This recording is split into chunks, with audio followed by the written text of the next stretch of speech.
बलविंदर नाम का एक व्यक्ति अपने गांव को छोड़कर शहर नौकरी की तलाश में आया। बहुत दिनों तक उसने काम ढूंढा, लेकिन उसे कोई काम नहीं मिला। उसने सोचा अब उसे खुद ही कोई धंधा शुरू कर लेना चाहिए। अगर वो खुद का धंधा शुरू कर देगा तो उसे काम ढूंढने कहीं नहीं जाना होगा।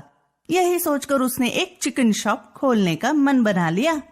मैं चिकन शॉप खोल लूंगा तो ज्यादा खर्च भी नहीं आएगा, आमदनी भी अच्छी हो जाएगी। बलविंदर ने सड़क के किनारे पर अपना टेंट लगा लिया, वहीं बैठने का कुछ सामान रख लिया और चिकन काटने का काम शुरू कर दिया। बलविंदर ने एक ठेला उधार पर ले लिया। वो उसी ठेले को चलाकर चिकन फार्म तक लाता और वहां से मुर्गियां लेकर अपने दुकान पर लाकर उसे कट करके बेचा करता। ग्राहकों को अपनी दुकान की ओर बुलाने के लिए वो कभी कभी चिल्ला भी दिया करता था, chicken shop, chicken shop, Balwinder का चिकन शॉप, आइए आइए और ताजा चिकन लेकर जाइए। बलविंदर की आवाज सुनकर कुछ ग्राहक उससे चिकन लेने आ जाया करते थे। बलविंदर को दुकान खोले अब 1 महीना बीतने वाला था। बलविंदर का दुकान अच्छे से चल रहा था। बलविंदर के दुकान के सामने वाले पेड़ पर एक मादा तोता रहा करती थी। वो हर जगह से घूम कर आती, फिर उसी पेड़ पर आकर बैठती। वो तोता हर रोज बलविंदर को वहाँ देखा करती थी। सोचती थी कितना अच्छा व्यक्ति है, कितनी मेहनत करता है, पूरा दिन काम ही करता रहता है। एक दिन बलविंदर की दुकान पर एक व्यक्ति आया और बलविंदर से बोला, तो तुम यहाँ नए आए हो? जी, 1 महीने पहले ही मैंने यहाँ अपनी दुकान खोली है। मेरा नाम सुरेश है। यहाँ से 2 किलोमीटर की दूरी पर मेरा ढाबा है। मैं सोच रहा हूँ चिकन करी बेचना भी शुरू कर दूं। तुम्हारा दुकान मेरे ढाबे से सबसे पास में है, इसलिए आज से मैं यहीं से चिकन खरीद कर ले जाऊंगा। तुम सुबह सुबह सभी चिकन कट करके तैयार रखना, मैं हर रोज आकर ले जाऊंगा। जी जरूर। बलविंदर हर रोज चिकन कट करके रखता। सुरेश आता और लेकर चला जाता। सप्ताह के अंत में सुरेश बलविंदर को सारे पैसे दे दिया करता था। बलविंदर बहुत खुश रहा करता था क्योंकि उसका धंधा बहुत अच्छे से चलने लगा था। जितने भी मुर्गियां बलविंदर फार्म से लेकर आता, उसमें से आधा सुरेश को दे दिया करता और आधा आते जाते लोगों में बेच दिया करता। कुछ महीने इसी तरह गुजर गए। एक दिन सुरेश बलविंदर के पास आया और बोला, अब से मैं चिकन नहीं ले पाऊंगा। मैं यहाँ से जा रहा हूँ, हिसाब बता दो, सारे पैसे अभी ही दे देता हूँ।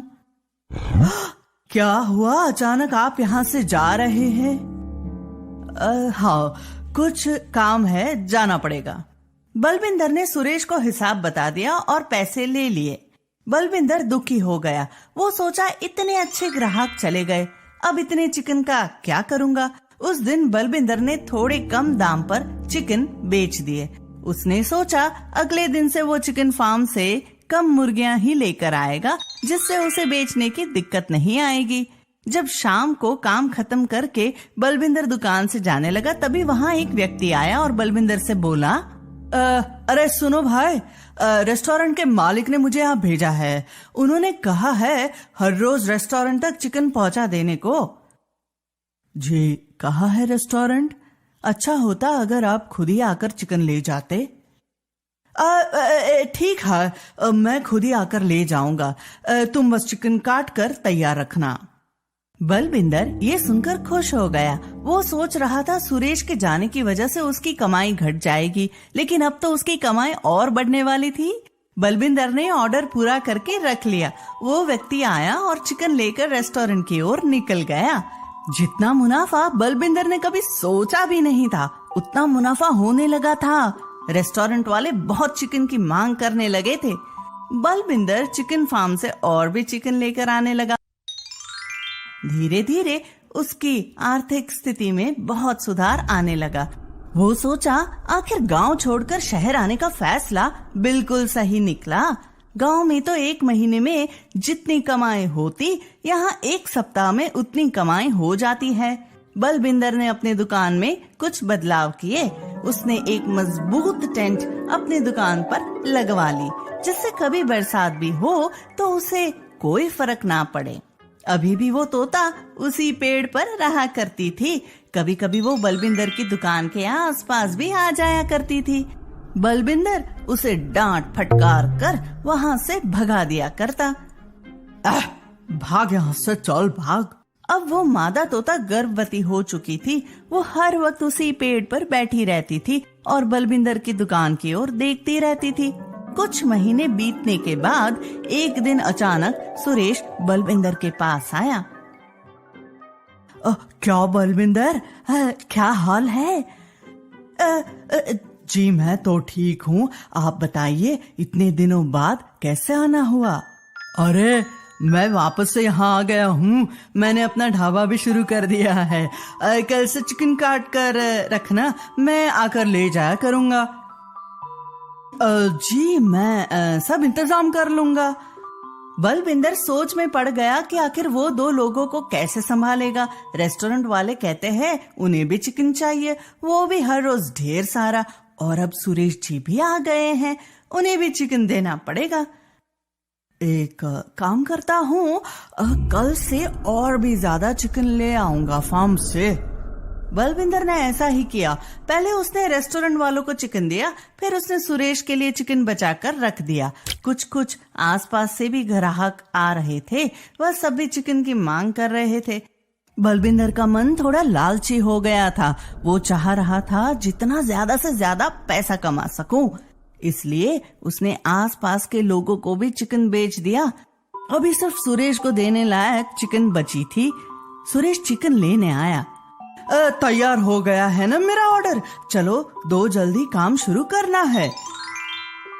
हाँ अभी देता हूँ। बलविंदर ने उसे भी चिकन दे दिया। अब हर रोज यही होता। पहले बलविंदर रेस्टोरेंट को चिकन दिया करता था, फिर सुरेश के लिए रखा करता, और अंत में जो थोड़े बच जाते वो आसपास के लोगों को बेच देता। कुछ ही महीनों में बलविंदर ने ढेर सारे पैसे कमा लिए। एक दिन बलविंदर ने चिकन फार्म से ढेर सारे चिकन लिए और दुकान पर आया।